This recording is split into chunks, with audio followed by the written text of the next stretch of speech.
தவமேஜயம் ஸ்ரீ வாராகி குருபிடம் அவர்களுக்கு வணக்கம். இருசக்கர வாகனத்தில் சென்றால் மூக்கு காது சேர்த்து கர்ச்சி பணிந்து கொள்ளவும். துளசி கற்பூரவள்ளி இவை சளி இருமலுக்கு உகந்தது. மூக்கு தொண்டை நுரையீரல் இவைகளில் சளி பிடித்தால் 2 சொம்பு நீரை ஆவி வரும் வரை சுட வைத்து விக்ஸு அமிர்தாஞ்சலம் அல்லது யூகல்படி தைலம் போட்டு ஆவி பிடிக்கணும். சளி உடனே விலகும், தலைவலி அகலும், தலையில் உள்ள நீர்க்கட்டு விலகும், இரவில் நன்றாக தூக்கம் வரும். கண் நோய் தீர தினம் கேரட் சாறு அருந்தவும், கண்ணுக்குரிய உடற்பயிற்சி செய்யவும்.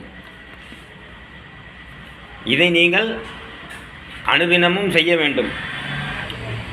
தலைமுடி நகம் வளர்க்க ஆசைப்படாதீர்கள், அதனால் ஒரு நன்மையும் இல்லை. தேகத்தையும் உயிரையும் மட்டும் பாருங்கள்.